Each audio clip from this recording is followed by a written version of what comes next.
परमपिता परमात्मा सारी सृष्टि के रचनहार कुल मालिक असंख्य ब्रह्मांडों के स्वामी जगत गुरु तीनों लोकों में प्रवेश करके सबका धारण पोषण करने वाले राजाधिराज आत्माधार नाथों के नाथ देवों के देव महादेव सर्वेश्वर महेश्वर मृत्युंजय अजरो अमर आदि अनादि सनातनी प्रभु जगत पिता जगदीश्वर श्री श्री 1008 की उपाधि के वास्तविक अधिकारी अकाल मूर्त सौद स्वरूपी राम वासुदेव सर्वगतम ब्रह्म परम पूज्य प्रथम पूज्य परम संत परम पुरुष परम धनी परम दयालु सत्य कबीर हक्का कबीर अल्लाहु अकबर बाखबर अल्लाह ताला जगत के तारणहार जगत के मुक्तिदाता जगत के जगन्नाथ हारे के सहारे हिंदुओं के राम मुसलमानों के अल्लाह सिखों के वाहिगुरु ईसाइयों के मसीह दया के सागर दयानिधि करुणा के सागर करुणानिधि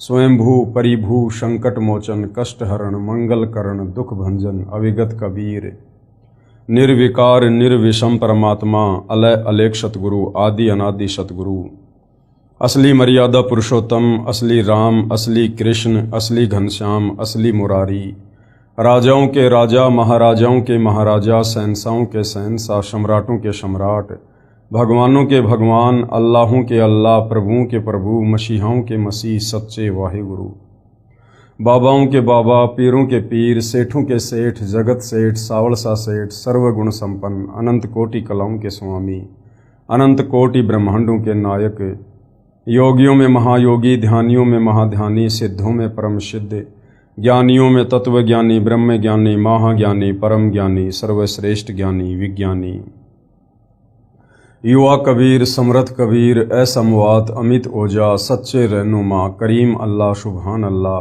दुनिया के अंतिम पैगंबर 8 सितंबर 1951 से गांव धनाना जिला सोनीपत हरियाणा भारतवर्ष की पावन भूमि पे प्रकट रियल कल्कि भगवान श्री नारायण साकार हरि श्री बाबा साहेब नूर अनंत परमात्मा सच्चे दरवेश सच्चे बाखबर संत शिरोमणि सतगुरु रामपाल जी परमेश्वर जी के चरण कमल में आप और हम सभी भाई बहनों का अनंत कोटि दंडवत प्रणाम।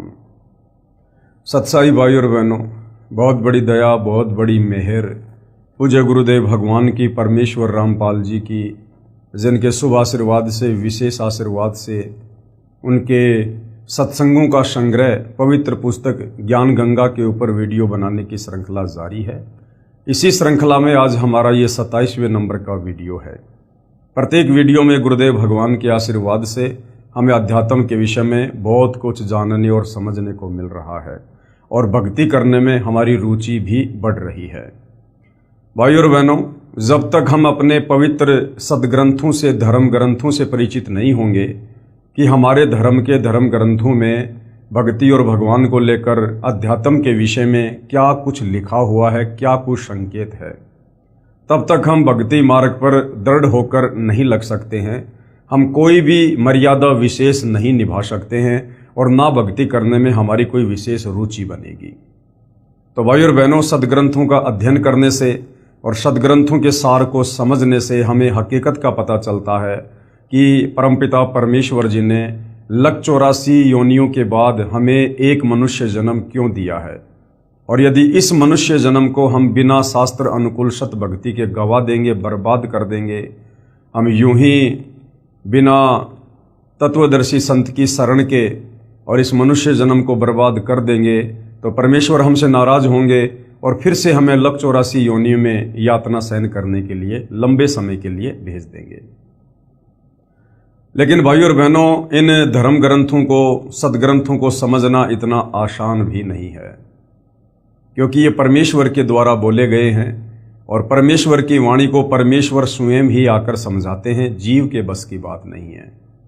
इसीलिए तो पवित्र गीता जी अध्याय 4 श्लोक नंबर 34 में गीता का ज्ञान देने वाले काल ब्रह्म ने भी हाथ खड़े कर दिए कि अर्जुन, इस तत्व ज्ञान के विषय में मुझे भी कंप्लीट जानकारी नहीं है, अगर तुझे चाहिए तो किसी तत्वदर्शी संत की खोज कर ले। तो भाई और बहनों, आज हमारा सौभाग्य कि पृथ्वी पर वह तत्वदर्शी संत सतगुरु रामपाल जी के नाम से प्रकट हैं। तो भाई और बहनों, इन सदग्रंथों को समझने से पहले हमने सतगुरु रामपाल जी के द्वारा सत्संगों में सुनाई गई सृष्टि रचना को समझना पड़ेगा। सृष्टि रचना को समझे बिना हम चाहे हिंदू हैं, चाहे मुसलमान हैं, चाहे सिख हैं, चाहे ईसाई हैं, हम चारों वेद, गीता जी, 18 पुराण, बाइबल, कुरान शरीफ, कुरान मजीद, तोरे, जबूर, इंजिल, गुरु ग्रंथ साहिब, हम किसी भी सदग्रंथ को नहीं समझ सकते हैं। चाहे हम संस्कृत के प्रकांड ज्ञाता हैं, चाहे हम अंग्रेजी के प्रकांड ज्ञाता हैं, चाहे हम अरबी और उर्दू के प्रकांड विद्वान हैं। भाषा केवल हमें सदग्रंथों का अध्ययन करवा सकती है, लेकिन भाषा हमें सदग्रंथों के सार से परिचित नहीं करवा सकती। सदग्रंथों का सार यदि समझना है तो तत्वदर्शी संत के सत्संग सुनने ही पड़ेंगे, क्योंकि गीता जी ने फाइनल निर्देश दे दिया कि तत्वदर्शी संत के बिना इन सदग्रंथों को कोई नहीं समझा सकता। और यही कारण है भाइयों और बहनों, सतयुग बीत गया, त्रेता युग बीत गया, द्वापर बीत गया, कलयुग 5000 वर्ष बीत गया। आज तक हमारे जितने भी धर्मगुरु हैं ये केवल हमें सदग्रंथों का अध्ययन करवाते रहे, और जितना इनको समझ में आया उतना ये हमें बताते रहे, जो कि आधा अधूरा ज्ञान था। और हम सदियों से शास्त्र विरुद्ध साधना करने के चलते अब इस कलयुग में सारे पुण्य नष्ट करके और पाप कर्मों की गठरी बांध कर बैठे हैं, जिस कारण से हमारे ऊपर आए दिन नई नई आपत्तियां आ रही है। तो भाइयों और बहनों, यदि ये मनुष्य जन्म प्राप्त करके इस मनुष्य जन्म को भी सफल बनाना चाहते हैं और शरीर त्यागने के बाद पूर्ण मोक्ष प्राप्त करना चाहते हैं, तो भाइयों और बहनों, जगत गुरु तत्वदर्शी सतगुरु रामपाल जी की शरण के अलावा दूसरा धरती पर कोई विकल्प नहीं है। तो आप जी थोड़ा निष्पक्ष होकर धैर्य के साथ रुचि लेकर सतगुरु रामपाल जी के यूट्यूब पर सत्संग सुनिए।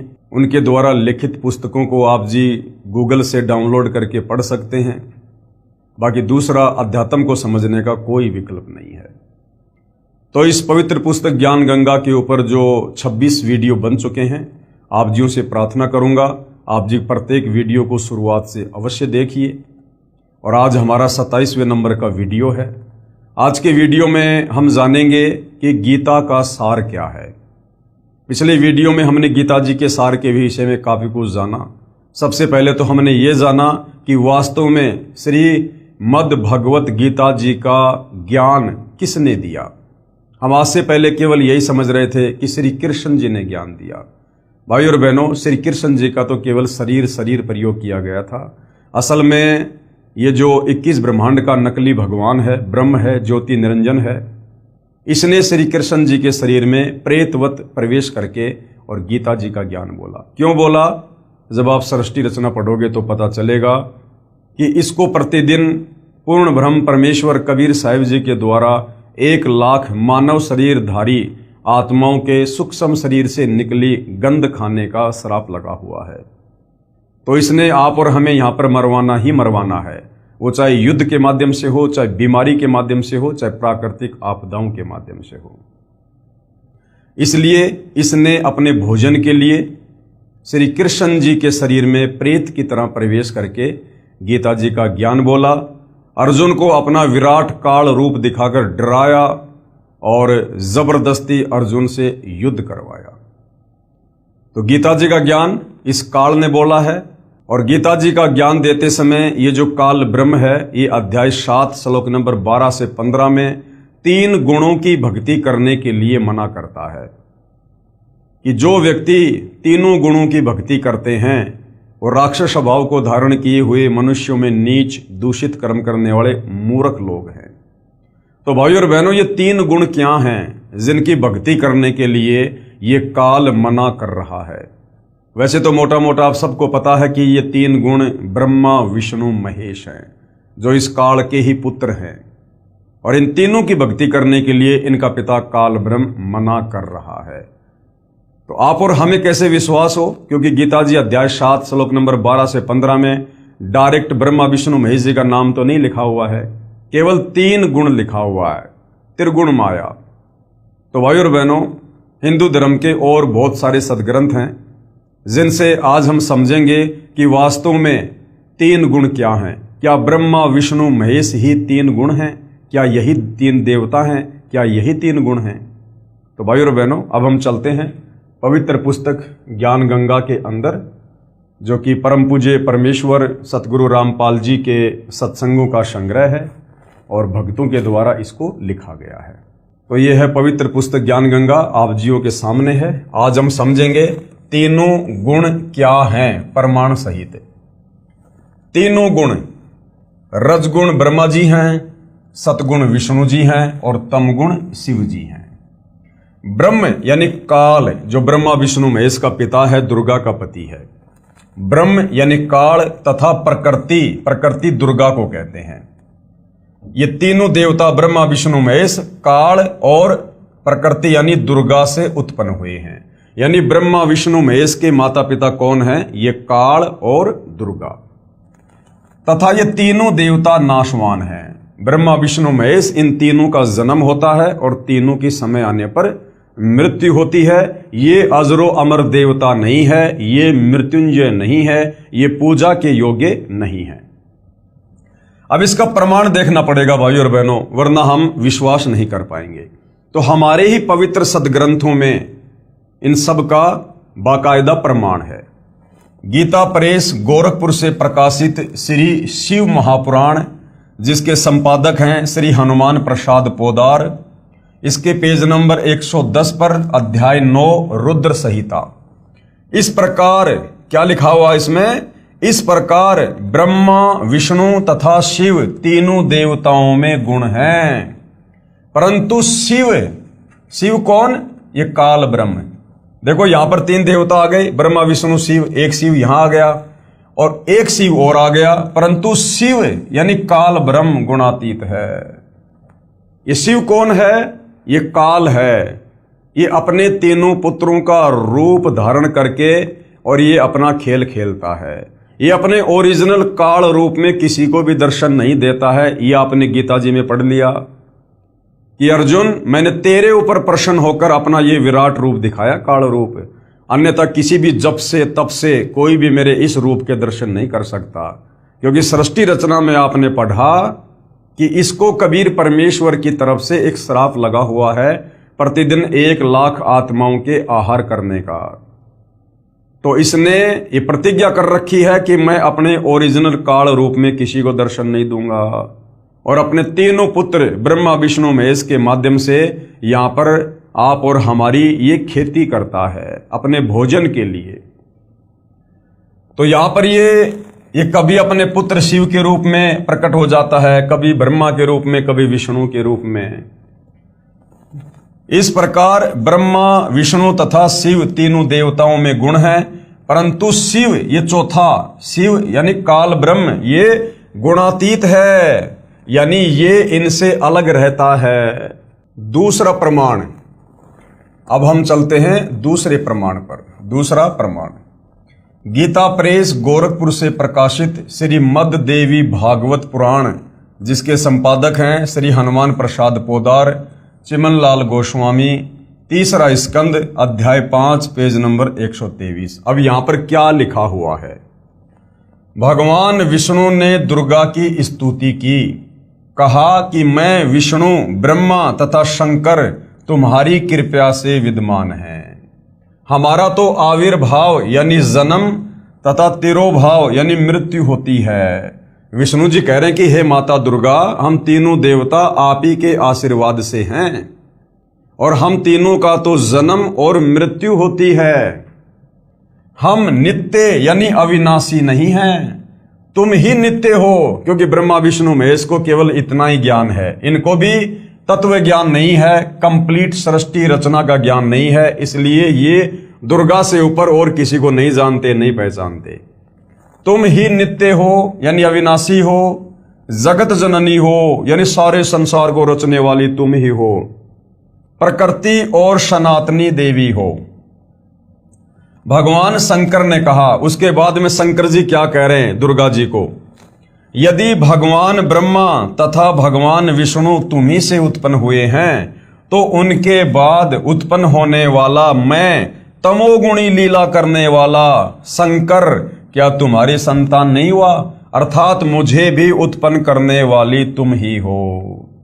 शंकर जी कह रहे हैं कि हे माता जी, जब ब्रह्मा जी आपसे उत्पन्न हुए, आपके पुत्र हैं, विष्णु जी आपसे उत्पन्न हुए, आपके पुत्र हैं, तो फिर मैं तमोगुणी लीला करने वाला शंकर क्या तुम्हारा पुत्र नहीं हुआ? अर्थात मैं भी तुम्हारा ही बेटा हूं, तुम्ही से उत्पन्न हुआ हूं, अर्थात मुझे भी उत्पन्न करने वाली तुम ही हो। तो सिद्ध हो गया भाइयों और बहनों कि ब्रह्मा विष्णु महेश की मां कौन है? ये दुर्गा। इस संसार की सृष्टि, स्थिति तथा संहार में तुम्हारे गुण सदा समर्थ हैं। विष्णु जी कह रहे हैं कि माता, ब्रह्मा जी को जो रजोगुण की शक्ति मिली हुई है और मुझे जो शतोगुण की शक्ति प्राप्त है और शंकर जी को तमोगुण की शक्ति प्राप्त है, ये आप ही के आशीर्वाद से है। आपके आशीर्वाद के बिना हम कुछ भी नहीं कर सकते। इन्हीं तीनों गुणों से उत्पन्न हम, गीता जी अध्याय 7 श्लोक नंबर 12 से 15 में जिन तीन गुणों की बात कही गई है, रज, सत और तम, त्रिगुणी माया, यहां पर ये खुद स्वीकार कर रहे हैं। विष्णु जी क्या कह रहे हैं? इन्हीं तीनों गुणों से उत्पन्न रजगुण, सतगुण, तमगुण से ब्रह्मा, विष्णु तथा शंकर नियमानुसार कार्य में तत्पर रहते हैं। उपरोक्त यह विवरण केवल हिंदी में अनुवादित श्री देवी महापुराण से है, जिसमें कुछ तथ्यों को छुपाया गया है। इसलिए यही प्रमाण देखें श्रीमद् देवी भागवत महापुराण, सभाष्टिकम, शैमात्यम, खेमराज श्री कृष्णदास प्रकाशन बंबई। इसमें संस्कृत सहित हिंदी अनुवाद किया है। तीसरा स्कंद अध्याय 4 पृष्ठ 10 श्लोक 42। अब देखिएगा भाइयों और बहनों, ब्रह्मा जी क्या कह रहे हैं? अहम महेश्वर फिलते प्रभावत्रे वे जनी युतान यता तू नित्या के अन्य सुरा शतमख प्रमुखा च नित्या नित्या तमेव जननी प्रकृति पुराणा। अब क्या हिंदी अनुवाद है? विष्णु जी ने कहा, हे मात यानी हे मां दुर्गा, ब्रह्मा, मैं तथा शिव तुम्हारे ही प्रभाव से जन्मवान हैं, नित्य नहीं है। हम तीनों अविनाशी नहीं हैं, अर्थात हम अविनाशी नहीं हैं। फिर अन्य इंद्रादि दूसरे देवता किस प्रकार नित्य हो सकते हैं? कि माताजी, जब हम तीनों ब्रह्मा विष्णु महेश ही अविनाशी नहीं हैं, हमारा भी जन्म और मृत्यु होता है, तो फिर अन्य ये जो इंद्र हैं और अन्य देवी देवता हैं, फिर ये किस प्रकार अविनाशी हो सकते हैं? तुम ही अविनाशी हो। हम सर्व की जननी, हम सब की जननी, हम तीनों की, ब्रह्मा विष्णु महेश की माँ, अर्थात उत्पन्न करने वाली माता हो, प्रकृति तथा सनातनी देवी हो। प्रकृति दुर्गा को कहते हैं। उसके बाद पेज नंबर 11 से 12 अध्याय 5 श्लोक 8।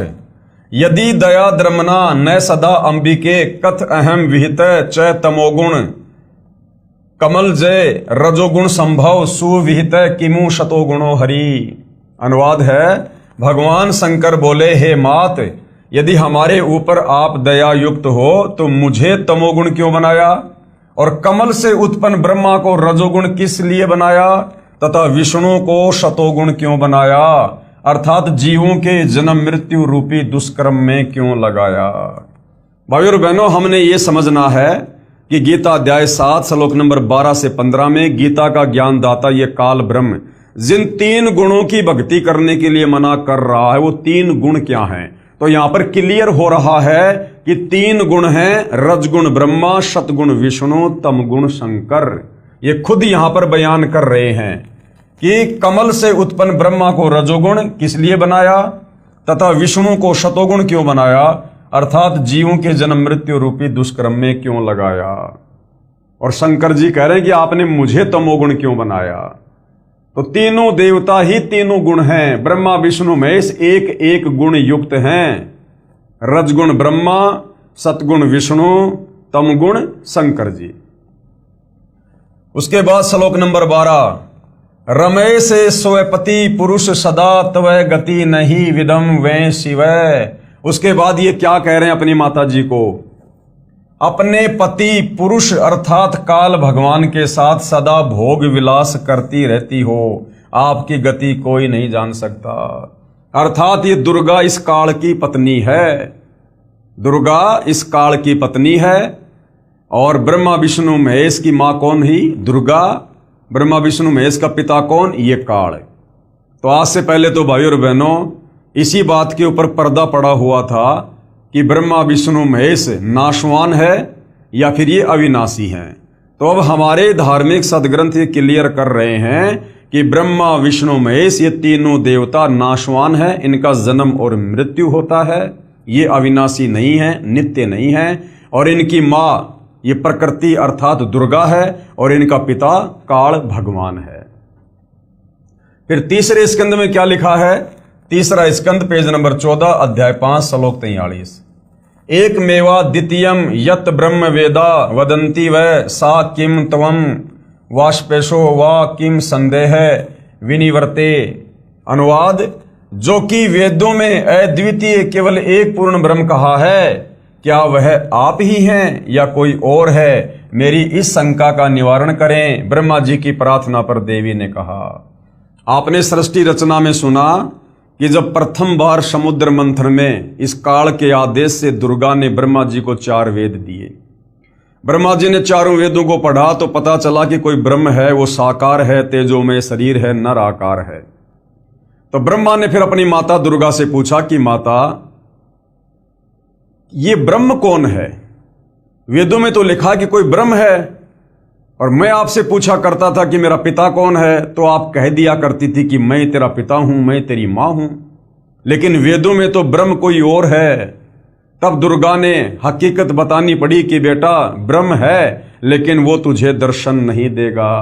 तो यहां पर वही विवरण है जो कि वेदों में अद्वितीय केवल एक पूर्ण ब्रह्म कहा है। क्या वह आप ही हैं? ब्रह्मा कह रहा अपनी मां से कि वेदों में जो ब्रह्म है, क्या वो आप ही हैं या कोई और है? मेरी इस शंका का निवारण कीजिए। ब्रह्मा जी की प्रार्थना पर देवी ने क्या कहा? ये संस्कृत में लिखा हुआ है, हम सीधे अनुवाद पे चलते हैं। फिर देवी दुर्गा ने क्या कहा? देवी ने कहा, यह है सो मैं हूं, यानी जो वेदों में लिखा हुआ ना ब्रह्म, वो मैं ही हूं। जो मैं हूं सो ये है, और जो मैं तेरे सामने हूं वही वेदों में लिखा हुआ ब्रह्म है। मति के विभ्रम होने से भेद भासता है, यानी तेरे को मति भ्रम हो गया। मति भ्रम यानी तेरी बुद्धि ढंग से काम नहीं कर रही ब्रह्मा, इसलिए तेरे को यह भ्रम हो रहा है कि ब्रह्म कोई और है। हम दोनों का जो सूक्ष्म अंतर है, अब यहां कह रही है हम दोनों का। अब यहां पर खुद ही अपने से ब्रह्म को अलग दर्शा रही है। ऊपर तो कह रही है कि ये है सो मैं हूं, जो मैं हूं सो ये है, और नीचे क्या कह रही है? हम दोनों का जो सूक्ष्म अंतर है, इसको जो जानता है वही मतिमान अर्थात तत्वदर्शी है।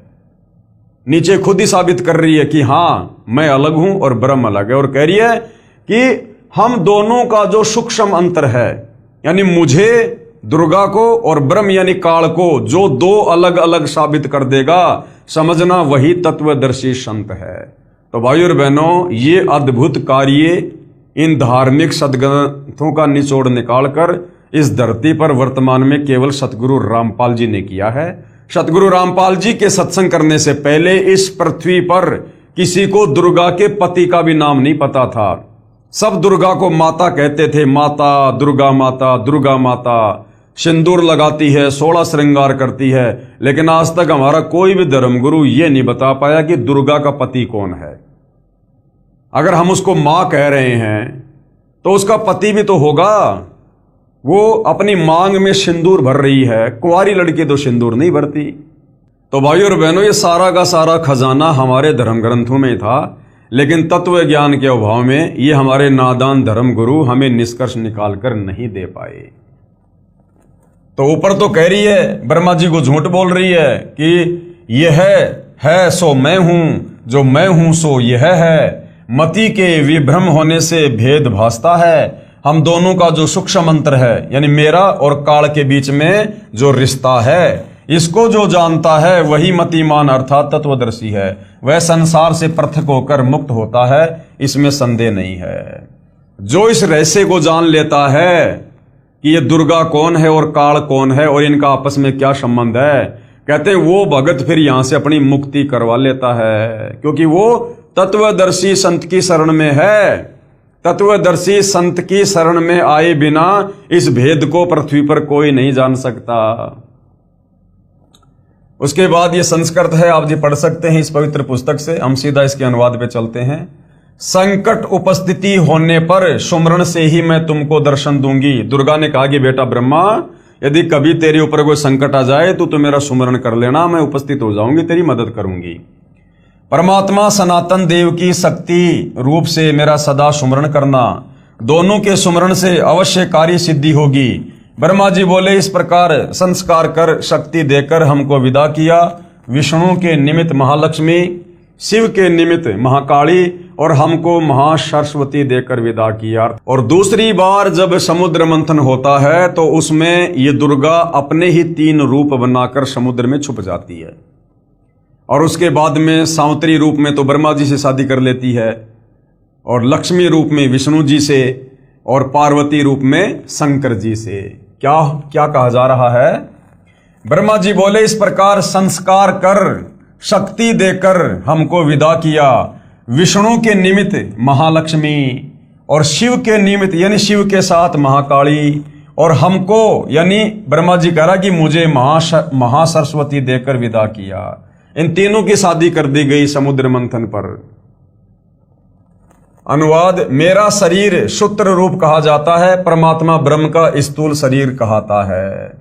क्या कह रही है कि परमात्मा यानी ब्रह्म का स्थूल शरीर कहा जाता है। उस ब्रह्म का स्थूल शरीर है, वो निराकार नहीं है। कह रही है उसका स्थूल शरीर है। अब जिसका स्थूल शरीर है तो वो साकार हुआ। और हमारे धर्मगुरु कहा करते थे कि ब्रह्म निराकार है, ब्रह्म निराकार है। अब आगे भाइयों और बहनों, उपरोक्त पुराण वाक्यों का सार। अब जो पुराण हैं, क्या इन पुराणों में भी ये लिखा हुआ है कि रजगुण ब्रह्मा है, सतगुण विष्णु है, तमगुण शंकर जी है? भाई श्री देवी भागवत ने तो क्लियर कर दिया, श्री शिव महापुराण ने क्लियर कर दिया कि ब्रह्मा विष्णु महेश ही तीनों देवता हैं और ये ही तीनों गुण हैं। रजगुण युक्त ब्रह्मा जी हैं, सतोगुण युक्त विष्णु जी हैं और तमोगुण युक्त शंकर जी हैं। यही तीनों देवता हैं और यही तीनों गुण हैं। अब यदि हमारे इन पुराणों में भी इस बात का कोई प्रमाण मिल जाए कि वास्तव में ब्रह्मा विष्णु महेश ही एक एक गुण युक्त हैं, तो भाइयों और बहनों फिर गीता जी अध्याय 7 श्लोक नंबर 12 से 15 को पढ़ने में बड़ी आसानी होगी। उपरोक्त पुराण वाक्यों का सार स्पष्ट हुआ कि श्री ब्रह्मा जी रजगुण है, श्री विष्णु जी सतगुण है तथा श्री शिव जी तमगुण है। और ये तीनों भगवान नाशवान है, इनका जन्म और मृत्यु होता है, तीनों का, ब्रह्मा विष्णु महेश का, तथा इनका जन्म मृत्यु होता है। और दुर्गा को प्रकृति भी कहा जाता है, दुर्गा को प्रकृति भी कहते हैं।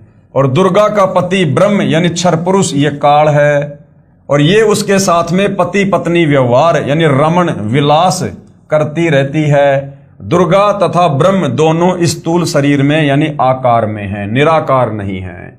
ये श्री शिव महापुराण और देवी महापुराण ने बिल्कुल क्लियर कर दिया। यही प्रमाण गीता अध्याय 14 श्लोक नंबर 3 से 5 में है। गीता ज्ञान दाता ब्रह्म यानी क्षर पुरुष ये काल कह रहा है कि ये प्रकृति अर्थात दुर्गा तो मेरी पत्नी है, मैं इसकी योनि अर्थात गर्भाधान स्थान में बीज स्थापना करता हूं, अर्थात पति पत्नी व्यवहार करता हूं, जिससे सर्व प्राणियों की उत्पत्ति होती है। मैं सर्व यानी 21 ब्रह्मांड के प्राणियों का पिता हूं। कौन कह रहा है? ये काल, ये ब्रह्म। गीता अध्याय 14 श्लोक नंबर 3 से 5 में बिल्कुल क्लियर कर रहा है ये क्षर पुरुष, ये ब्रह्म, ये काल, कि दुर्गा मेरी पत्नी है और दुर्गा के गर्भाधान में मैं बीज स्थापित करता हूं, अर्थात पति पत्नी व्यवहार से जीवों की उत्पत्ति करता हूं, जिससे सर्व प्राणियों की उत्पत्ति होती है। मैं यानी ब्रह्म काल सर्व 21 ब्रह्मांड के प्राणियों का पिता हूं, तथा प्रकृति यानी दुर्गा अष्टंगी सबकी माता है। इसी दुर्गा यानी प्रकृति अष्टंगी से उत्पन्न तीनों गुण रजगुण ब्रह्मा, सतगुण विष्णु तथा तमगुण शिव अन्य प्राणियों को कर्मों के बंधन में बांधते हैं। सृष्टि रचना में हमें गुरुदेव भगवान ने यही तो बताया कि दुर्गा से तीनों पुत्र ब्रह्मा विष्णु महेश की उत्पत्ति करके और उसके बाद काल ने दुर्गा से कहा कि दुर्गा, अब मैं किसी को भी अपने ओरिजिनल काल रूप में दर्शन नहीं दूंगा, और तीनों पुत्रों को मैंने एक एक गुण युक्त कर दिया है। अब इनके माध्यम से तू आगे सृष्टि की शुरुआत कर, जीव उत्पत्ति का कार्य कर, क्योंकि मुझे रोजाना 1,00,000 मानव शरीरधारी आत्माओं के सूक्ष्म शरीर से निकली वासना खाने का श्राप लगा हुआ है। इसलिए ये काल दुर्गा के माध्यम से हम सभी प्राणियों को, तीनों लोकों के प्राणियों को, ये ब्रह्मा विष्णु महेश के माध्यम से कर्मों के बंधन में बांध के रखता है। अब बताइए भाइयों और बहनों, जो ब्रह्मा विष्णु महेश अपने पिता काल ब्रह्म की खुराक तैयार करने के लिए आप और हमें कर्म बंधन में बांध के रखे हुए हैं, फंसा के रखे हुए हैं, और हम इन्हीं ब्रह्मा विष्णु महेश की पूजा करके सोच रहे हैं कि मेरा मोक्ष होगा, मेरा उद्धार होगा।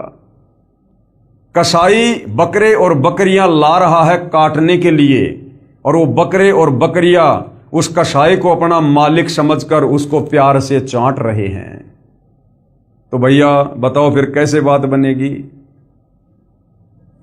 आगे देखिएगा, त्रिगुण माया यानी रजगुण ब्रह्मा जी, सतगुण विष्णु जी तथा तमगुण शिव जी, ये क्या है? ये त्रिगुण माया है। त्रिगुण माया जीव को मुक्त नहीं होने देते। ये ब्रह्मा विष्णु महेश, ये हम जीवों को काल के 21 ब्रह्मांड से मुक्त नहीं होने देते हैं, और मूर्ख जन समुदाय इन्हीं को परमात्मा मानकर पूजा में लगा हुआ है।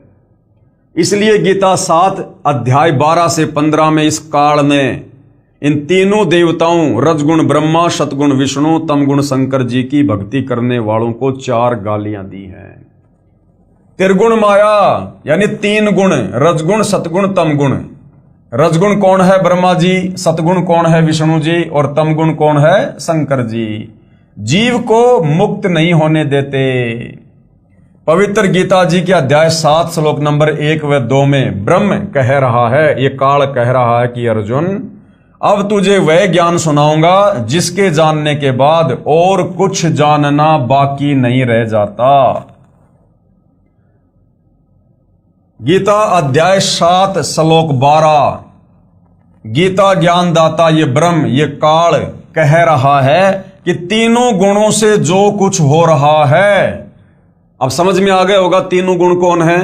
रजगुण ब्रह्मा, सतगुण विष्णु, तमगुण शंकर जी। तो गीता अध्याय 7 श्लोक नंबर 12 में ब्रह्मा विष्णु महेश का पिता ये काल खुद कह रहा है कि इन तीनों गुणों से, अर्थात इन तीनों देवताओं से, ब्रह्मा विष्णु महेश से जो कुछ हो रहा है वह मुझसे ही हुआ जान, क्योंकि सारा सब कुछ 21वें ब्रह्मांड में बैठकर ये काल ही इनमें प्रेरणा करके करवा रहा है अपने भोजन के लिए। जैसे रजगुण ब्रह्मा से उत्पत्ति करवाता है, सतगुण विष्णु से पालन पोषण स्थिति तथा तमगुण शिव से ये प्रलय अर्थात संहार कारण काल भगवान ही है। इन तीनों देवताओं के माध्यम से जो भी कुछ हो रहा है इसका मुख्य कारण कौन है? ये काल। फिर कहा है कि मैं इनमें नहीं हूं, क्योंकि काल बहुत दूर 21वें ब्रह्मांड में निज लोक में रहता है। इन तीनों को एक एक गुण से युक्त करके और एक ब्रह्मांड में 3 लोक, स्वर्ग, पृथ्वी और पाताल का जो है एक एक विभाग का मंत्री बना दिया, और ये खुद इनसे दूर 21वें ब्रह्मांड में रहता है। इसलिए क्या कह रहा है? फिर कहा है कि मैं यानी काल, मैं काल इनमें नहीं हूं, क्योंकि काल बहुत दूर 21वें ब्रह्मांड में निज लोक में रहता है, परंतु मन रूप में मौज काल ही मनाता है तथा रिमोट से सर्व प्राणियों तथा ब्रह्मा जी, श्री विष्णु जी व श्री शिव जी को यंत्र की तरह चलाता है। गीता बोलने वाला ब्रह्म यानी काल कह रहा है कि मेरे 21 ब्रह्मांडों के प्राणियों के लिए मेरी पूजा से ही शास्त्र अनुकूल साधना प्रारंभ होती है, क्योंकि चारों वेदों में और गीता जी में इस काल ब्रह्म तक की साधना का ही जिक्र है। तो ये काल कह रहा कि इस 21 ब्रह्मांड में यदि वास्तव में कोई सत भक्ति है तो मुझ काल से शुरू होती है, मुझ काल से।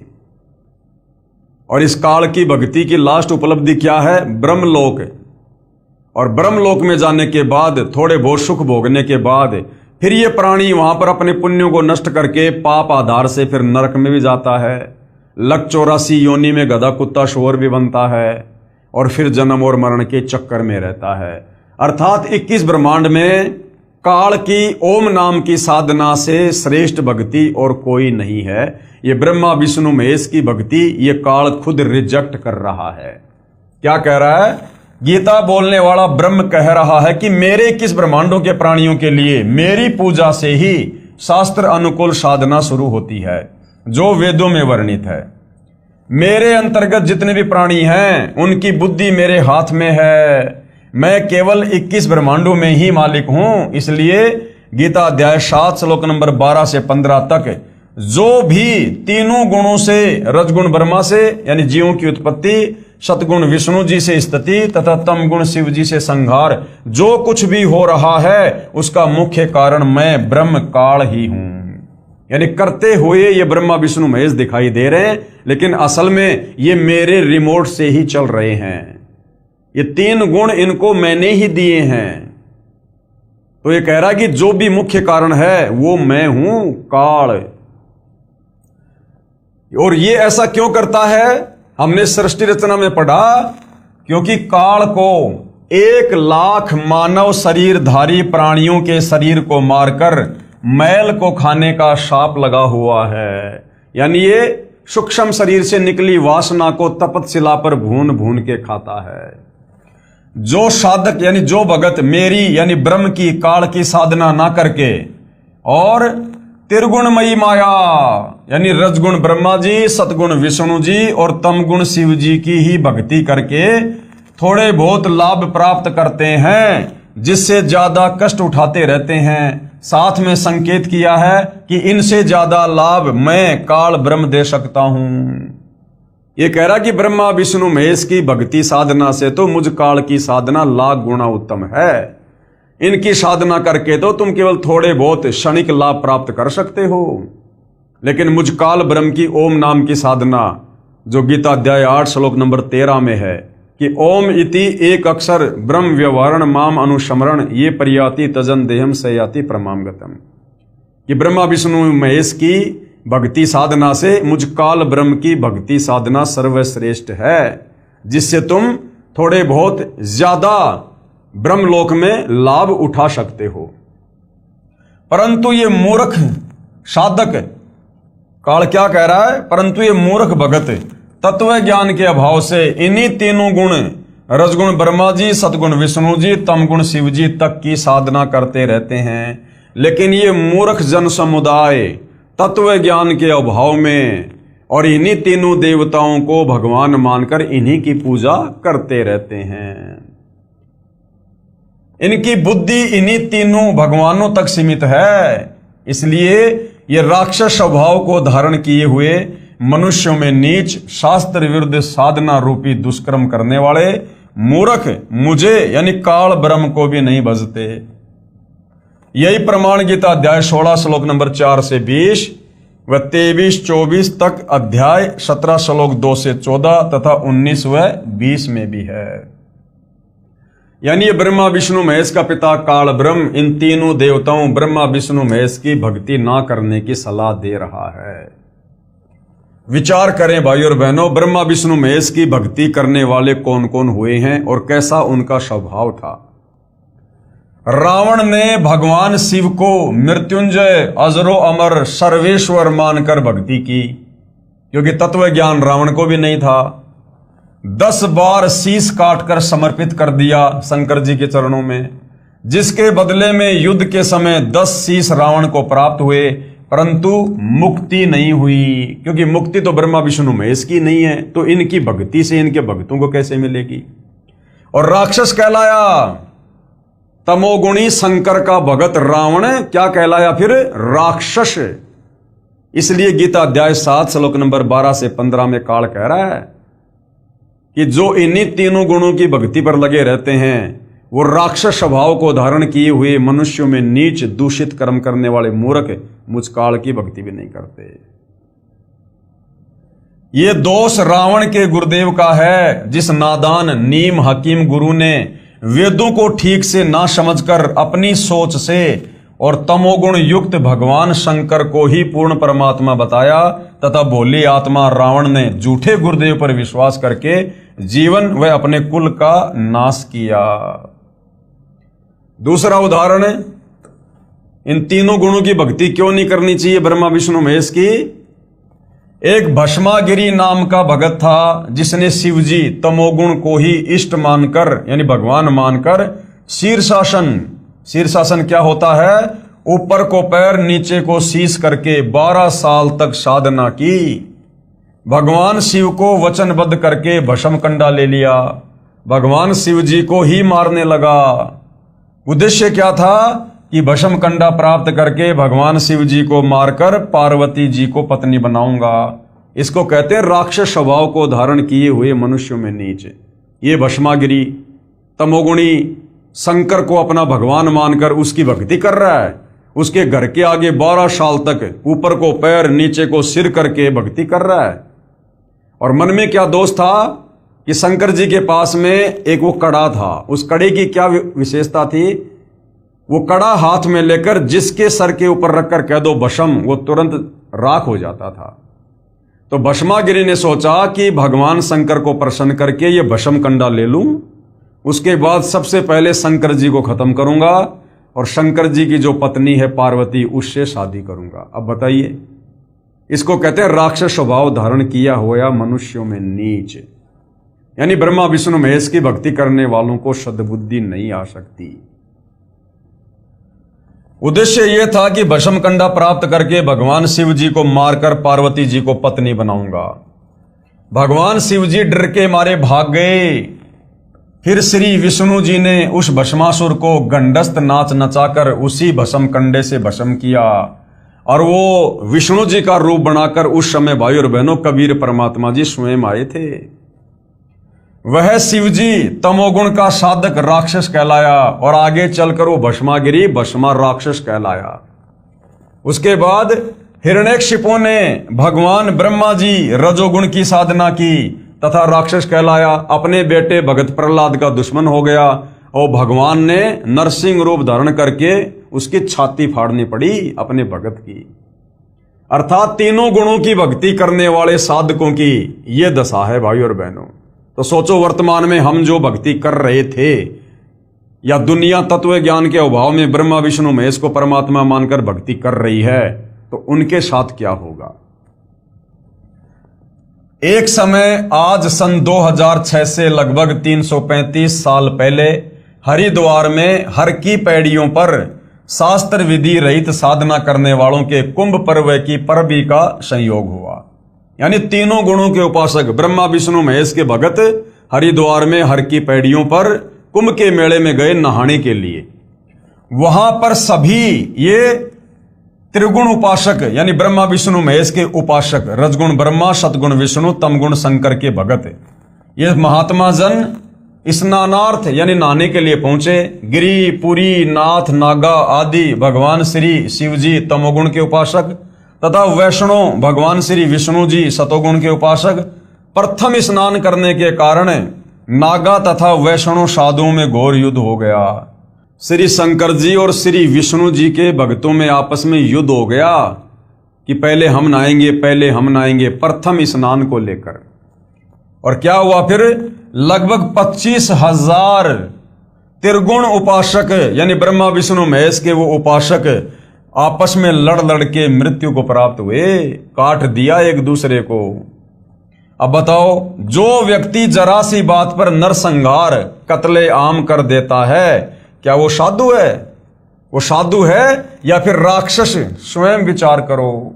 इसलिए काल कह रहा है कि जो इन तीनों गुणों की भक्ति करता है वो राक्षस स्वभाव को धारण किया हुआ मनुष्य में नीच दूषित कर्म करने वाला मूर्ख है। आम व्यक्ति भी कहीं स्नान कर रहे हों और कोई व्यक्ति आकर कहे कि मुझे भी कुछ स्थान नहाने के लिए देने की कृपया करें, शिष्टाचार के नाते कहते हैं कि आओ आप भी स्नान कर लो। इधर उधर होकर आने वाले को स्थान दे देते हैं। और ये ब्रह्मा विष्णु महेश के भगत कहलाने वाले, इनको तो आम सांसारिक लोगों से ज्यादा सदाचारी और शिष्टाचारी होना चाहिए। लेकिन एक छोटी सी बात को लेकर, सबसे पहले नहाने की बात को लेकर ब्रह्मा विष्णु महेश के भक्तों में आपस में इतना भयंकर झगड़ा हुआ।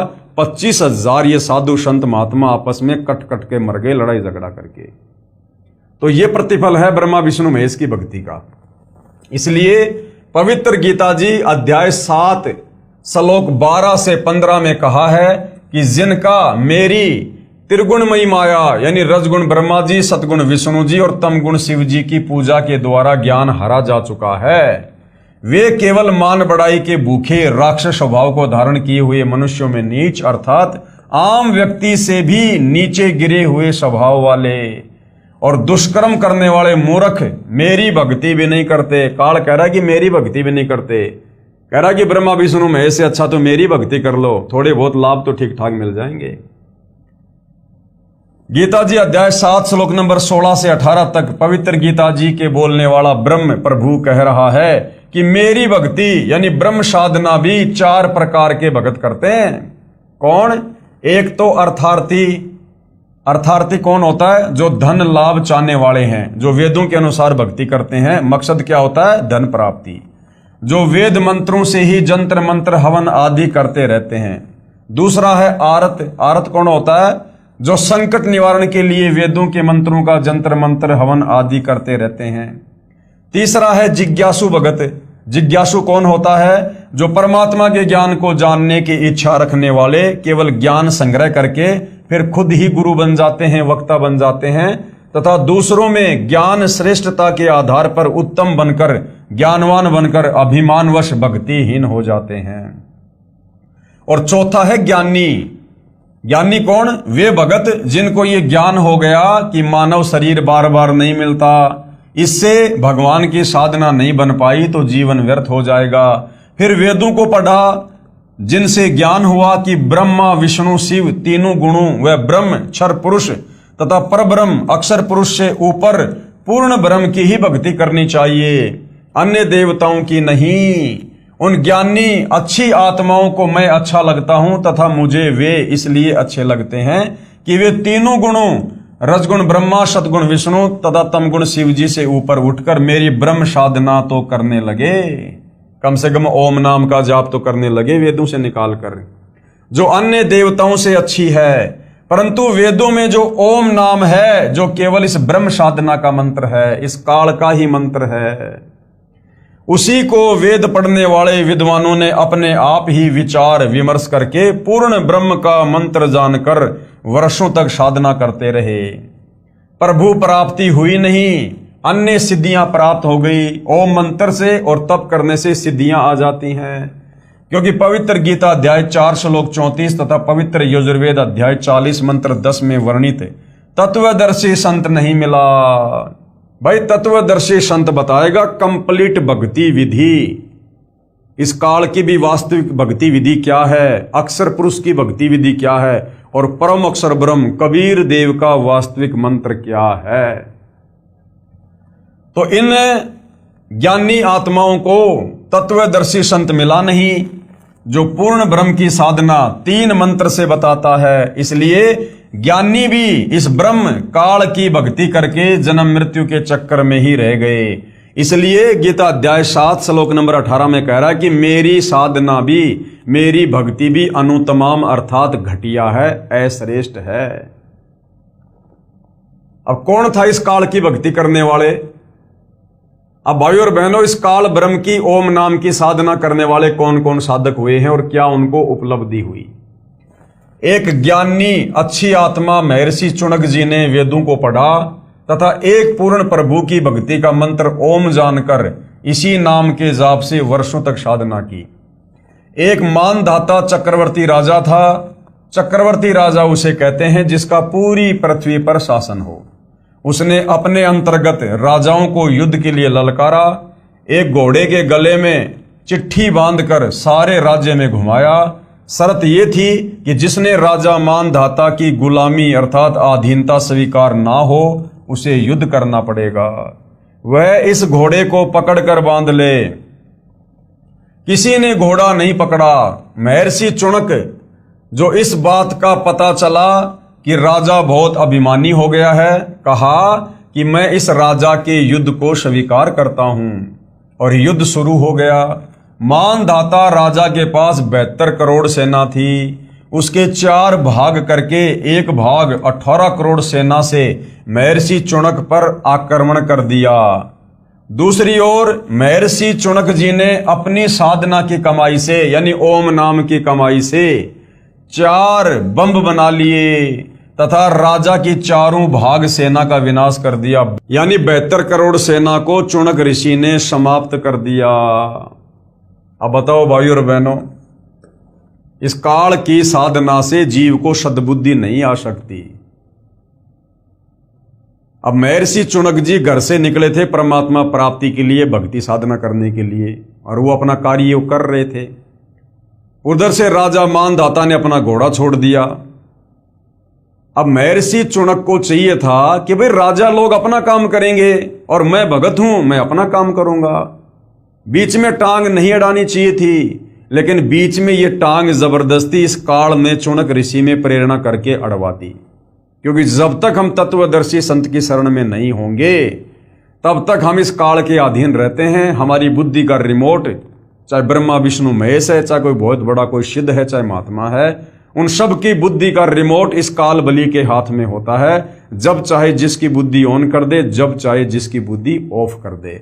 और जब हम तत्वदर्शी संत की शरण में आ जाते हैं उसके बाद ये काल हमारे से 100 कदम दूर रहता है। फिर ऐसी दुर्भावना, ऐसा अहंकार, ऐसी मान बढ़ाई भगत के ऊपर नहीं छाती है। विशेष श्री ब्रह्मा जी, श्री विष्णु जी, श्री शिव जी तथा ब्रह्म व परब्रह्म की भक्ति से पाप तथा पुण्य दोनों का फल भोगना पड़ेगा। पुण्य तो स्वर्ग में तथा पाप नरक में। फिर 84 लाख प्राणियों के शरीर में नाना यातनाएं भोगनी पड़ती हैं। जैसे ज्ञानी आत्मा श्री चुनक जी ने जो ओम नाम के जाप की कमाई की, उससे कुछ तो सिद्धि शक्ति यानी 4 वो पुतलियां बनाकर, एटम बम बनाकर वो समाप्त कर दी सेना को मार के, जिससे महर्षि कहलाया। कुछ साधना फल को यानी थोड़ी बहुत साधना उसकी बची ओम नाम की, तो महास्वर्ग में भोग कर फिर नरक में जाएगा तथा फिर 84 लाख प्राणियों के शरीर धारण करके कष्ट पर कष्ट सहन करेगा। जो 72 करोड़ प्राणियों यानी सैनिकों का संहार वचन से किया था उसका भोग भी भोगना होगा। अब वो चुनक ऋषि फिर क्या बनेगा? कुत्ता। उसके सर में कीड़े पड़ेंगे। वो कीड़े कौन होंगे? वो 72 करोड़ सेना। तो काल तक की साधना का ये फल है, उसका भोग भी भोगना होगा। चाहे कोई हथियार से हत्या कर दे, चाहे वचन रूपी तलवार से, दोनों को समान दंड भगवान देता है। जब उस महर्षि चुनक जी का जीव 184 योनि भोगते भोगते जब वो कुत्ते के शरीर में होगा, उसके सिर में जख्म होगा, उसमें कीड़े बनकर उन सैनिकों के जीव अपना प्रतिशोध लेंगे। कभी टांग टूटेगी, कभी पिछले पैरों से अर्धंग होकर केवल अगले पैरों से घिसड़ कर चलेगा तथा गर्मी सर्दी का कष्ट, असहनीय पीड़ा नाना प्रकार से भोगनी ही पड़ेगी। अब भाइयों और बहनों, इस प्रकार का कष्ट इस काल तक की साधना में यहाँ पर 21 ब्रह्मांड में बना ही रहेगा, जब तक हमें तत्वदर्शी संत और उनके द्वारा शास्त्र अनुकूल भक्ति साधना नहीं मिलेगी। इसलिए पवित्र गीता जी बोलने वाला ब्रह्म यानी काल, गीता अध्याय 7 श्लोक नंबर 18 में स्वयं कह रहा है कि ये सब ज्ञानी आत्माएं हैं, ये है तो अच्छी, उदार, नेक, परंतु पूर्ण परमात्मा की 3 मंत्र की वास्तविक साधना बताने वाला तत्वदर्शी संत ना मिलने के कारण ये सब मेरी ही अनुतमाम यानी अति अश्रेष्ठ गति की आस में ही आश्रित रहे। यानी भगत हैं तो बेचारे बहुत अच्छे, जो घर से निकले थे परमात्मा प्राप्ति के लिए और इन्होंने वेदों को पढ़ा। अब वेदों में भाई और बहनों जानकारी तो है परमात्मा की, लेकिन भक्ति का मंत्र है इस काल का। तो इन नादानों ने सोचा कि ये ओम नाम का मंत्र पूर्ण परमात्मा का ही है। इन्होंने जी जान लगा दी लेकिन ये तो काल का मंत्र है। अंत में काल के लोक में पहुंच गए, वहां थोड़े बहुत दिन महास्वर्ग में रहते हैं, उसके बाद फिर लग 84 योनि में, फिर नरक में, फिर जन्म और मरण के चक्कर में। तो इस प्रकार से काल की साधना भी घटिया है, अनुतमाम है। ये खुद गीता अध्याय 7 श्लोक नंबर 18 में स्वयं ही कह रहा है। अर्थात मेरी साधना भी अश्रेष्ठ है। इसलिए पवित्र गीता जी अध्याय 18 श्लोक 62 में कहा है। अब इस काल ब्रह्म ने खुद की साधना को तो घटिया बता दिया, फिर सही साधना क्या है, श्रेष्ठ साधना क्या है, उसके विषय में ये खुद गीता अध्याय 18 श्लोक 62 में क्या कह रहा है कि हे अर्जुन, तू सर्व भाव से यानी और सारी पूजा छोड़ दे और उस परमात्मा की शरण में चला जा जिसकी कृपया से ही तू परम शांति तथा सनातन परम धाम यानी सतलोक को प्राप्त होगा। अब भैया उसकी जानकारी केवल तत्वदर्शी संत के पास है। तो वर्तमान में पूर्ण ब्रह्म परमात्मा कबीर साहिब की वो 3 मंत्र वाली कंप्लीट साधना वर्तमान में सतगुरु रामपाल जी परमेश्वर जी के पास है, जिसके विषय में गीता अध्याय 17 श्लोक नंबर 23 में कहा है, ओम तत् सत इति निर्देश ब्रह्मण त्रिविध समर्थ। पवित्र गीता जी को श्री कृष्ण जी के शरीर में प्रेतवत प्रवेश करके ब्रह्म अर्थात काल ने बोला। फिर कई वर्षों बाद पवित्र गीता जी तथा पवित्र चारों वेदों को महर्षि वेद व्यास जी के शरीर में भूत की तरह प्रवेश करके स्वयं ये ब्रह्म क्षर पुरुष द्वारा लिपि पद भी स्वयं ही किए हैं। इनमें परमात्मा कैसा है, कैसे उसकी भक्ति करनी है तथा क्या उपलब्धि होगी, ज्ञान तो पूर्ण वर्णन है, परंतु पूजा की विधि यानी जो मंत्र हैं वो केवल इस ब्रह्म क्षर पुरुष काल तक के हैं, अर्थात ज्योति निरंजन काल तक की ही है। पूर्ण ब्रह्म की भक्ति के लिए पवित्र गीता जी अध्याय 4 श्लोक 34 में पवित्र गीता बोलने वाला ये ब्रह्म ये काल स्वयं कह रहा है कि पूर्ण परमात्मा की भक्ति व प्राप्ति के लिए किसी तत्वदर्शी संत को ढूंढ ले। तो भाई और बहनों, आज आप और हमारा परम सौभाग्य है, परम सौभाग्य कि आज वो तत्वदर्शी संत धरती पर प्रकट है और उस तत्वदर्शी संत की भूमिका खुद कबीर परमेश्वर ही निभाता है। तो क्या कह रहा है कि पूर्ण परमात्मा की भक्ति व प्राप्ति के लिए किसी तत्वदर्शी संत को ढूंढ ले, फिर जैसे वह विधि बताए वैसे ही कर। पवित्र गीता जी को बोलने वाला प्रभु यानी काल कह रहा है कि पूर्ण परमात्मा का पूर्ण ज्ञान व भक्ति विधि मैं नहीं जानता। अपनी साधना के बारे में गीता अध्याय 8 के श्लोक 13 में कहा है कि मेरी भक्ति का तो केवल एक ओम अक्षर है, जिसका उच्चारण करके यानी ओम ओम करके अंतिम श्वास तक जाप करने से मेरी वाली परम गति को प्राप्त होगा। कहां? ब्रह्मलोक में जाएगा। ब्रह्मलोक से फिर वापस जन्म मरण में आएगा, लग 84 में नरक में।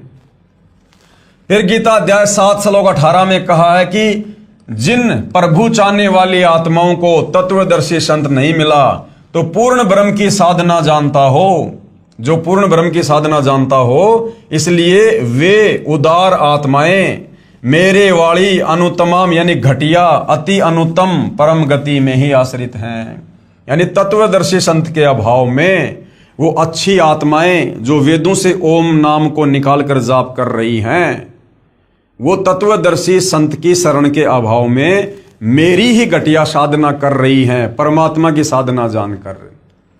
पवित्र गीता जी बोलने वाला प्रभु यानी काल स्वयं कह रहा है कि मेरी साधना से होने वाली गति अर्थात मुक्ति भी अति अश्रेष्ठ है, घटिया है। अध्याय 7 श्लोक नंबर 18 में।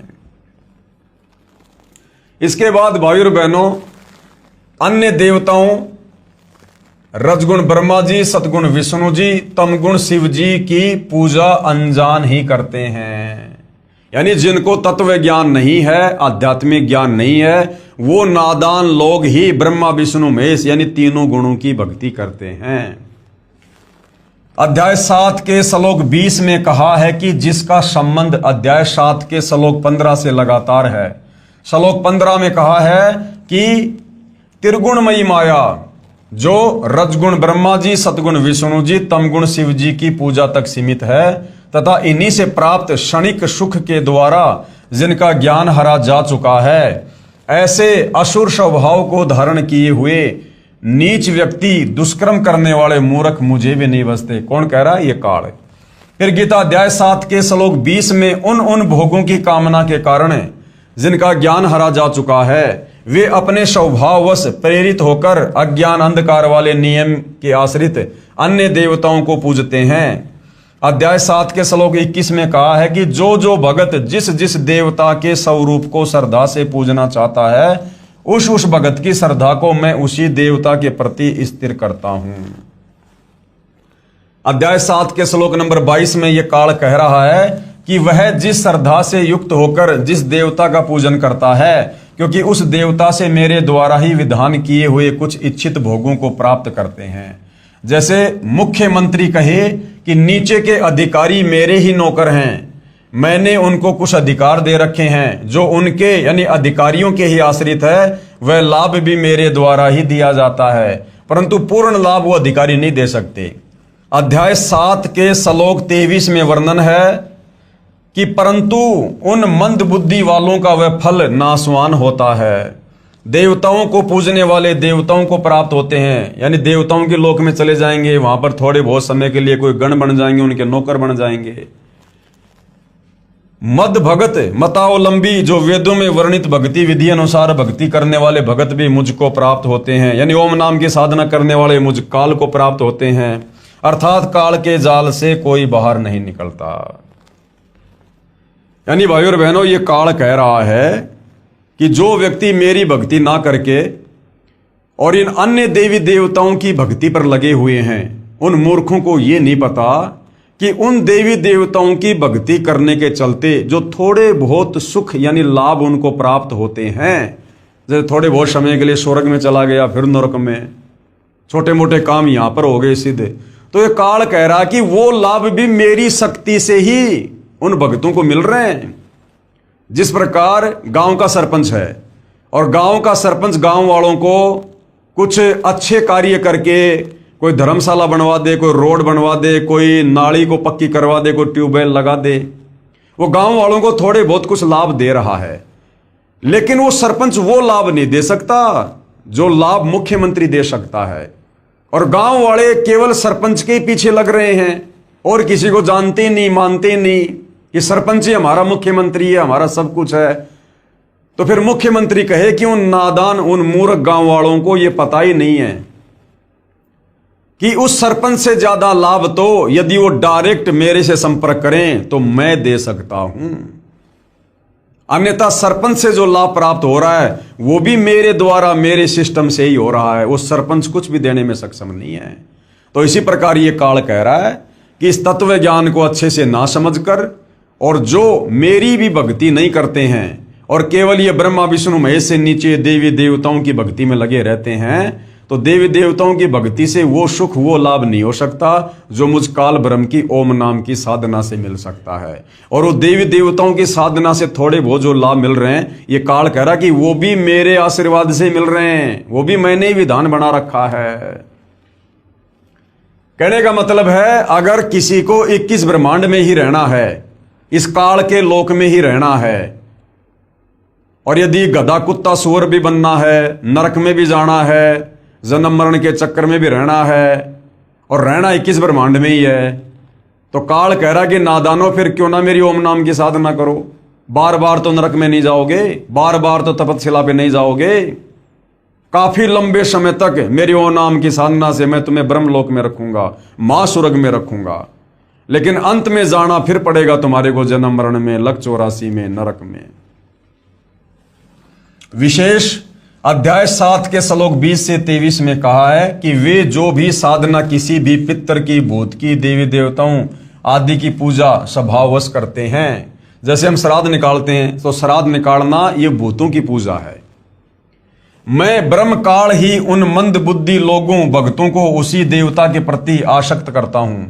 वे नादान भगत देवताओं से जो लाभ पाते हैं, मैंने काल ने ही देवताओं को कुछ शक्ति दे रखी है, उसी के आधार पर उनके यानी देवताओं के पुजारी देवताओं को प्राप्त हो जाएंगे। लेकिन रहेंगे काल के जाल में।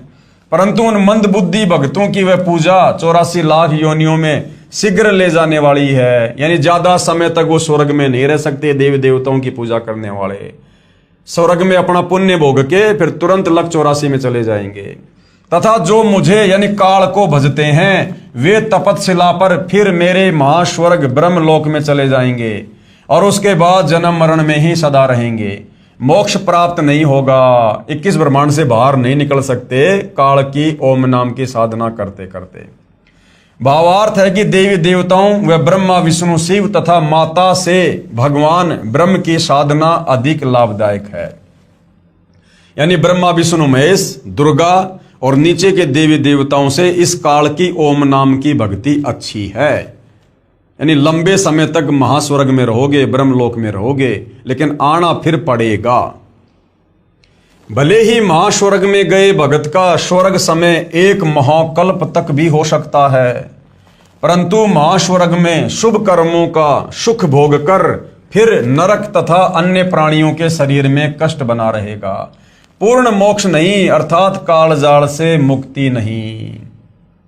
अब भाइयों और बहनों, और प्रमाण हमारे धर्मशास्त्रों में, पवित्र गीता व पवित्र वेदों में अन्य देवताओं की पूजा तथा पितृ पूजा, श्राद्ध निकालना तथा भूत पूजा, अस्थियां उठाना अर्थात फूल उठाना, पिंड भरवाना, मंडियों की पूजा करना मना किया है।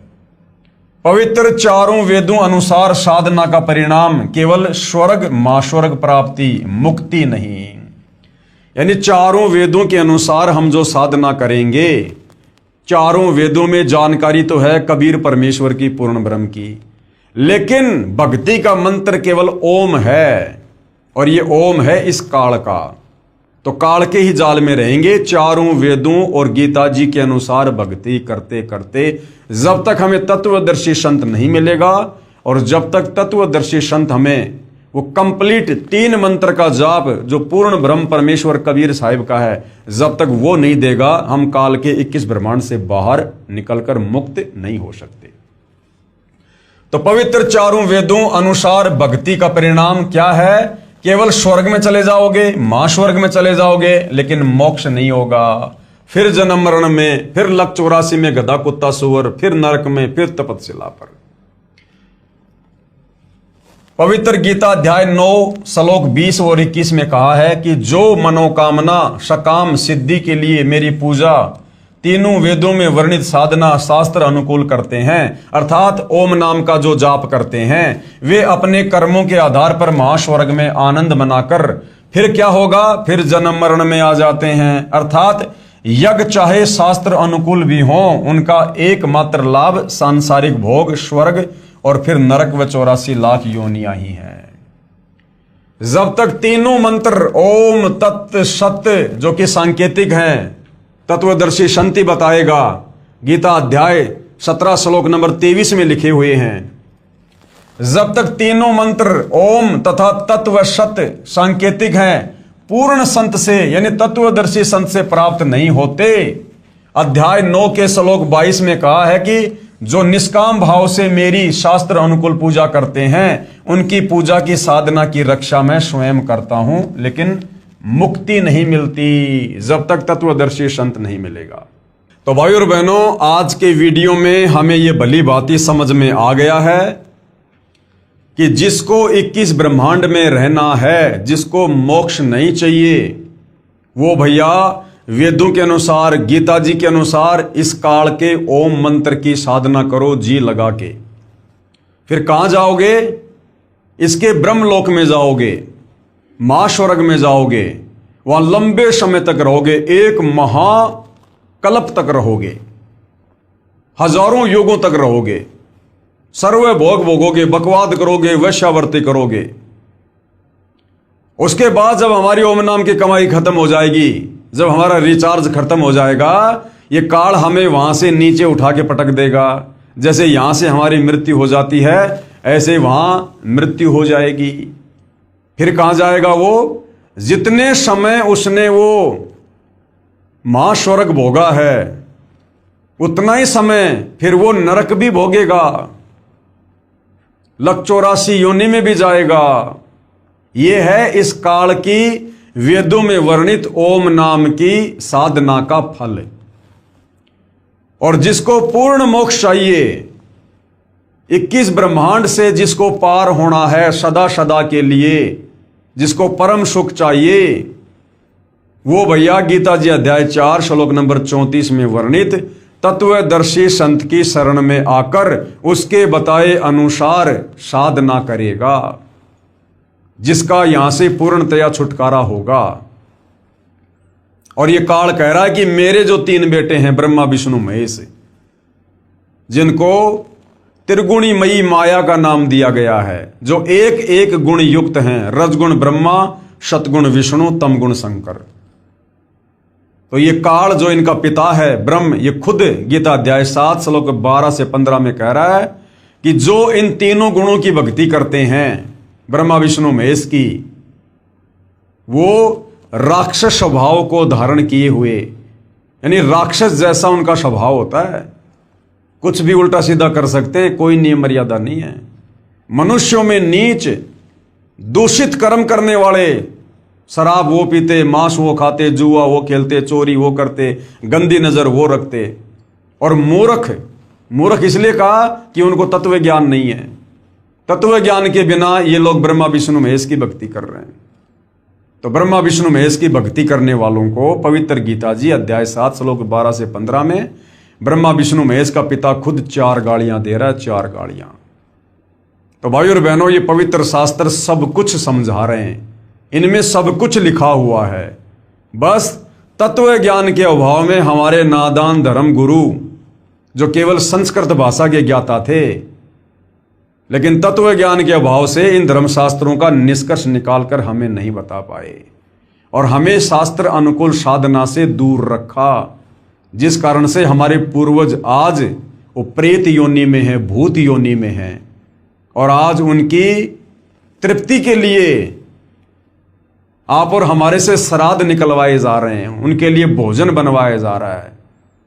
अरे भैया, यदि वो स्वर्ग में बैठे, उनकी मुक्ति हो गई, तो क्या स्वर्ग में भोजन नहीं है क्या भोजन भी यहां से भेजना पड़ेगा?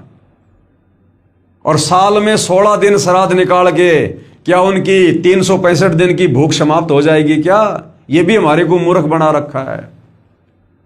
तो जिस प्रकार इन नादान धर्म गुरुओं ने तत्व ज्ञान के अभाव में हमारे पूर्वजों को शास्त्र विरुद्ध साधना करवा के और प्रेत योनि में भेज दिया, भूत योनि में भेज दिया, आज आप और हमारे से भी शास्त्र विरुद्ध साधना के तहत उन हमारे पूर्वजों के श्राद्ध निकलवा कर, जो कि वेद विरुद्ध है, हमें भी प्रेत योनि, भूत योनि में भेजने की तैयारी कर रहे हैं। तो भाई, ये वर्तमान के शिक्षित भगत समाज के ऊपर है कि आप जी ने इस काल बलि के अंडर में रहकर, इस काल बलि के अधीन जो शक्तियां हैं, आपने उन्हीं की साधना करनी है और इस काल बलि के जाल में फंसे रहना है, या फिर आपने गीता अध्याय 4 श्लोक 34 के अनुसार तत्वदर्शी संत सतगुरु रामपाल जी की शरण में आकर उनके बताए अनुसार भक्ति करके सदा सदा के लिए, यानी युगों युगों से हम जो यहाँ पर तपतशिला का कष्ट, नरक का कष्ट, महानरक का कष्ट, लख 84 योनियों का कष्ट, जन्म मरण और बुढ़ापे का कष्ट भोग रहे हैं, क्या हम इससे बाहर निकलना चाहते हैं? क्या उस परम धाम, शाश्वत स्थान, सतलोक को प्राप्त करना चाहते हैं? क्या सदा सदा के लिए अजरो अमर अविनाशी होना चाहते हैं? सर्व सुख भोगना चाहते हैं? तो उसके लिए भाई तत्वदर्शी सतगुरु रामपाल जी की शरण में आकर उनके बताए अनुसार आजीवन मर्यादा में रहकर भक्ति करनी पड़ेगी। दूसरा कोई विकल्प नहीं है। हाँ, मान बढ़ाई और अहंकार वश आप जो मर्जी कर लो, कुछ भी कर लो, यहां पर कोई किसी का हाथ नहीं पकड़ेगा, कोई किसी को जबरदस्ती भक्ति नहीं करवा पाएगा। लेकिन फिर यह शरीर छूटने के बाद क्या होगा, फिर क्या क्या कष्ट भोगने पड़ेंगे, वो हमारे धर्मशास्त्र भली भांति बता रहे हैं। तो भाई और बहनों, आज आप और हमारा सौभाग्य उन तमाम आत्माओं का जो समय रहते सतगुरु रामपाल जी परमेश्वर जी की शरण में आकर शास्त्र अनुकूल भक्ति कर रहे हैं। और भाई और बहनों, हमारे द्वारा ये थूक बिलोना, अर्थात ये वीडियो बना बना के समझाना केवल इसलिए है कि आप हमारे भाई बहन हो। हम सब एक परमेश्वर कबीर साहिब के बच्चे हैं और हम सब अपनी नादानी के चलते सतलोक से इस काल के चक्कर में यहां पर आए हुए हैं और यहां हम असहनीय कष्ट भोग रहे हैं। ये मनुष्य जन्म प्राप्त करके थोड़े बहुत हमें पूर्व जन्म की भक्ति के आधार से सुख हो जाते हैं। कोई सरकारी अफसर बन जाता है, कोई अधिकारी बन जाता है, कोई बिजनेसमैन बन जाता है, कोई मंत्री बन जाता है और सोचते हैं कि हम जो ये साधना कर रहे हैं ब्रह्मा विष्णु महेश की, देवी देवताओं की, बस इसी साधना से हमारे ठाट बाट हो रहे हैं। ये हमारी बहुत ही छोटी सोच है, हमारी आध्यात्मिक ज्ञानहीनता है। ये काल हमें मनुष्य जन्म देकर मूर्ख बना देता है, थोड़े बहुत सुख देकर। ये ना भूलो, इस मनुष्य जन्म से पहले हम गधे थे, कुत्ते थे, सुअर थे, गोबर खा रहे थे, लेट्रिन खा रहे थे। हमें कोई गाड़ियों में नहीं घुमाता था, हमें कोई सुबह सुबह चाय बिस्कुट दूध नाश्ता फल फ्रूट नहीं देता था, कोई हमें पहनने को कपड़े नहीं देता था, नहाने को पानी नहीं मिलता था। ऊपर से असहनीय कष्ट, गर्मी सर्दी बरसात ओले आंधी भूख प्यास सब कुछ सहन करनी पड़ रही थी। तो भाइयों और बहनों, ये जानकारी देने के लिए कबीर परमात्मा स्वयं सतलोक से चलकर तत्वदर्शी संत की भूमिका करके हमें सृष्टि रचना समझाते हैं कि जो गलती हम नादानों ने सतलोक में की थी हमें वो गलती याद दिलाते हैं। और जो तत्वदर्शी संत की बातों पर यकीन कर लेता है, शास्त्रों से सर्व प्रमाण देखकर वो अपना जीवन फिर से सफल कर लेता है। इसलिए भाई और बहनों, आप जियों तक ये जानकारी पहुंचाई जा रही है। तो आज के वीडियो में केवल इतना ही। कल परमेश्वर के आशीर्वाद से फिर सेवा में हाजिर होंगे। यदि ज्ञान समझ में आ रहा है तो अविलंब सतगुरु रामपाल जी से नाम दीक्षा प्राप्त करें और मुक्ति के मार्ग में आगे बढ़ें। तो भाई और बहनों, आज के वीडियो में केवल इतना ही। पूज्य गुरुदेव भगवान हम सबको आशीर्वाद दें, सद्बुद्धि दें, हमारा मार्गदर्शन करें, हमें आज्ञा दें। बंदी छोड़ सतगुरु रामपाल जी परमेश्वर जी की जय हो।